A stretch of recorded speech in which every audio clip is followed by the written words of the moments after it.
Hello, I'm Joyce Walker. I'm an extension professor at the University of Minnesota at the Center for 4-H and Community Youth Development. Let's take a look at this model, this jigsaw puzzle with 3 parts. The first, and I think really one of the hardest and most important parts of this model to think about and to kind of incorporate is what we've called a youth development ethos. The spirit, the philosophy, kind of the way a program feels. Young people say that when they come into a program, they can feel whether they're welcome, whether they have a voice. They see themselves represented in things around the room.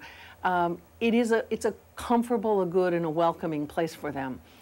And 6 characteristics that we would ask that you think about when you think about what's your ethos, what's your kind of spirit or philosophy of youth development is, are you committed to choice and flexibility? These are programs young people attend voluntarily. Are you into a set curriculum, or are you co-creative in the way you approach your work? Youth development would really espouse a sense that young people and adults together work on things, make decisions, think about what the priorities are, and that's particularly true, of course, when you're working with older youth. Are the experiences that you care about grounded in everyday life, or are they remote or distant from the experience of young people? And are they comprehensive, meaning that they connect to something that went before and they lead to something else? Research has shown that a more comprehensive program is certainly going to be one that is going to be more beneficial for outcomes for young people. An asset-based model is what this ethos advocates, as well as one that intentionally addresses those basic youth needs. So if you are clear about your philosophy, your stance, and your values, next you begin to think about what is that learning experience that I'm going to put together and create. And you see that in the model, relationships, context, and activities really are the important parts. This learning opportunity is where some of the most intentional parts of the work happen. We all know the importance of the relationships. Bart Hirsch's research on Boys and Girls Clubs, other research has pointed out how important it is that we're promoting good relationships, not only among young people, but between young people and adults. The context, being responsive to context, really suggests that we come to young people where they are, we meet them where they are, and what they're interested in. We wouldn't create a cheerleading program for young women who are recent immigrants from Somalia. I mean, that is just a juxtaposition of an activity and a cultural context that wouldn't mix. But we do have to plan activities that really make sense for young people. So carefully chosen content, appropriate learning methods, experiential methodology is pretty much the hallmark of programs like this, and also appropriate spaces. You can't swim if you don't have a swimming pool. And so you have to think about all of those things, the relationships, the context, and do I have the space, place, and the methods of teaching as you begin to go ahead and develop a program and think about it. An intentional learning opportunity really has these 3 main parts. Again, I want to point to the responsiveness to the context of the circumstances of young people. And then we would ask ourselves questions like, how do I deliberately build peer relationships? If I'm fostering relationships between young people and adults, what do I do to really make that happen?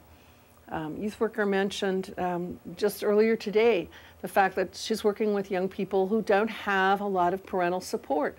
So the question becomes, how do I build that in, that caring adult circle of learning, into the program that I have? Because certainly it's a young person's need, and we don't just wait to see if it happens by happenstance. What do you do to, say, involve parents or other caring adults who are already present in a young person's life and incorporate their values and address their concerns related to what they want for their children's learning?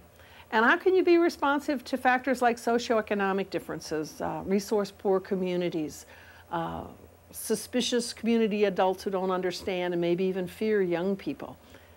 How do you use this knowledge that you have of the community and the kids where you're working to build it to inform your program? And then how do you deliberately work to engage excitement, get kids really in there and interested and challenged and in the learning process.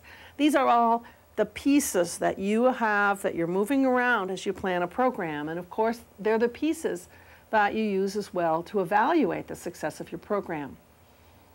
Inside that little circle of activity, and you know, activity is what draws young people in. Activity is really very much, along with having friends there, why young people come to the programs as they do. We spend a lot of time actually on the activity item, probably more than these other things generally. But we do have to ask ourselves the question of how am I going to teach? How's the learning going to happen in this activity? How am I going to use the space and place where I am? And what's the content area? Is it appropriate? Is it developmentally appropriate for the age of a young person? Is it something that the kids are interested in? This is an ideal arena to have this co-creativity happen that we talked about in the sense of the ethos. The third piece of the puzzle, young person in context.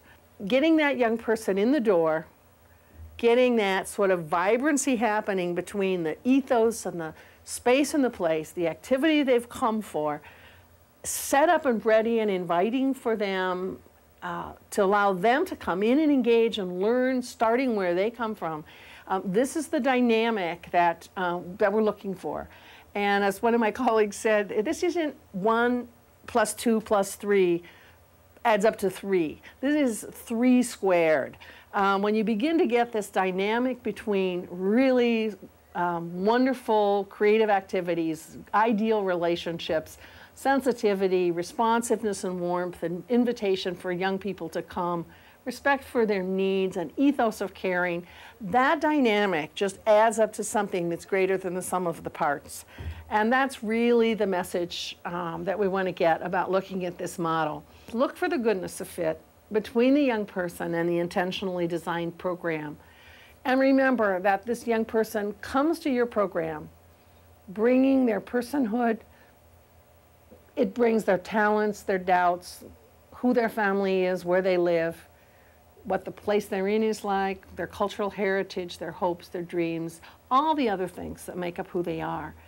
And this is the critical element that when you bring that young person into the program, you have the opportunity for this extraordinary learning, this youth and child-centered learning to take place.